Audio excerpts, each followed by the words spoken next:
जाट हमेशा सत्ताओं से टकराते रहे हैं, चाहे मुगल आए हैं, हमने पीटा कभी सिकंदर था, रजिया ने हाथ भी जोड़े थे, सोना वापस छीन लिया, लगे जो हाथी घोड़े थे, करी अकड़ गजनवी की ढिल्ली, हमने गजनवी की अकड़ को भी ढीला करने का काम किया। ये इतिहास बताता है, मैं नहीं कह रहा, ब्राह्मणों द्वारा लिखा इतिहास भी बताता है। ब्राह्मणों द्वारा एक शिव महापुराण किताब लिखी गई है, उसमें मां पार्वती शिव जी से पूछती है कि ये जाट जुटी कौन है, तो महादेव, ये ब्राह्मणों की लिखी किताब है, मैं अपनी किताब में कह ब्राह्मणों की लिखी किताब है, उसमें महादेव, जाट एक मेहनती कौम है, जाट राजनीति अगर करती है तो सबको साथ लेकर करती है। कितने दिन तक रह गई, एक दिन फिर आगे आएंगे, हरियाणा का नेतृत्व होगा, और जिस समय जाट समृद्ध होगा तो ये हरियाणा समृद्ध होगा, ये देश समृद्ध होगा और विश्व में शांति आएगी। जी, यानी कि सिर्फ जाट समाज ही हरियाणा को समृद्ध कर सकता है।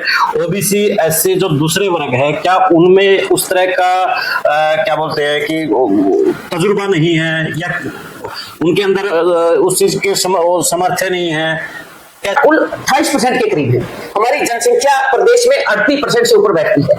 38%। पवन जी, आपके जो आंकड़े, क्योंकि जातिगत समीकरण अभी तक आए ही नहीं है, और एक अनुमानित आंकड़ा है जो जाटों का है वो 21% के आसपास कहा जाता है। नहीं, अगर 38, देखो मेरे ख्याल से जो खासतौर पर जो जाट बेल्ट है, आप जींद में लीजिए, आप हिसार में लीजिए, आप भिवानी के अंदर लीजिए, आप सरसा के अंदर लीजिए, कुछ जिले हैं जिनके अंदर है ओबीसी भी खींच के 40% है, जो कि पूरे हरियाणा के अंदर है।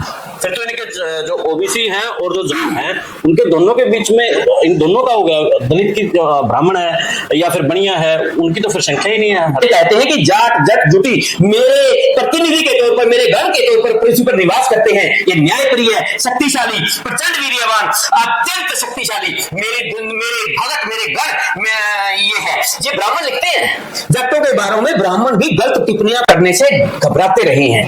तो जाट ने इसलिए कहा था कि जाट अगर समृद्ध होगा तो अकेला समृद्ध होने के सपने नहीं सोचता। जाट अगर समृद्ध होगा लिखा है फिर उसके अंदर वो दलितों को, देखो ये अलग विषय, उन्होंने क्या लिखा है, हरियाणा में जाटों के बसाए हुए हैं, तो वहां पर दलित भाई को अपनी जमीन देकर बसाया, दूसरी ओबीसी समाज के लोगों को अपनी जमीन देकर बसाया, माइनॉरिटी को अपनी जमीन देकर बसाया। जब कोई अपना हिस्सा देकर किसी भाई को दूसरे भाई को बसाता है, तो ये जो जहर घोला गया, जो ये दुष्प्रचार किया गया, ये पूर्णतः गलत था। इसमें विश्व में जाटों का एक गांव भी ऐसा नहीं है जहां पर दलितों को घोड़ी पर नहीं चढ़ने दिया जाता हो, जहां पर दलितों को मंदिर में जाने की मनाही हो। जो भी जाट का गांव है ना, हमने ब्राह्मणों से लड़कर भी दलित भाइयों के लिए मंदिर के दरवाजे खोले हैं, हमने उनसे लड़कर ब्राह्मणवादी व्यवस्था से लड़कर दलित भाइयों को और ओबीसी समाज के भाइयों को घोड़ी पर बैठाने का काम किया, हमने कभी रोकने का काम नहीं किया। ये असली जो जातिवादी लोग है ना, उनको समझने की जरूरत है। सर, ये मामला दो व्यक्तियों का हो तो हिंदू और मुसलमान का बना दिया जाता है, तो बड़े इसमें तो पवन जी मैंने जाटों के गहराई में जाने की बात करोगे, जाट इतिहास के,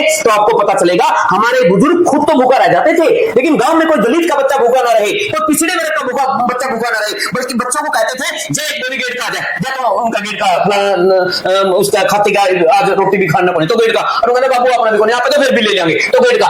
इस तरह की विचारधारा मेरे बुजुर्गों ने आगे बढ़ाई है। ये तो एक कहावत भी है, कोई नया नेतृत्व भी आएगा, ये दिन भी जाएंगे, अच्छे भी आएंगे, चिंता मत कीजिए। आपको जाट नेतृत्व उसी तरह दिल्ली में चमक और धमक के साथ और हरियाणा में प्रदेश की बागडोर के साथ नजर आएगा। अभी लग रहा है कि कोई अभी चमकने वाला है या तैयार हो रहा है। देखिए, चमक जाते, देखो मैं बताऊं, भाजपा में भी जाटों का एक वर्ग था जो जमीनी स्तर पर पकड़ रखता था, वो चाहे ओम प्रकाश धनखड़ हो। ओम प्रकाश धनखड़ ने, देखो ओम प्रकाश धनखड़ हालांकि वैचारिक तौर पर किसी के भी मतभेद हो सकते हैं, लेकिन ओम प्रकाश धनखड़ ने जाटों से जुड़ने का काफी प्रयास किया, लेकिन पार्टी ने हमेशा उनको पीछे करने का काम किया।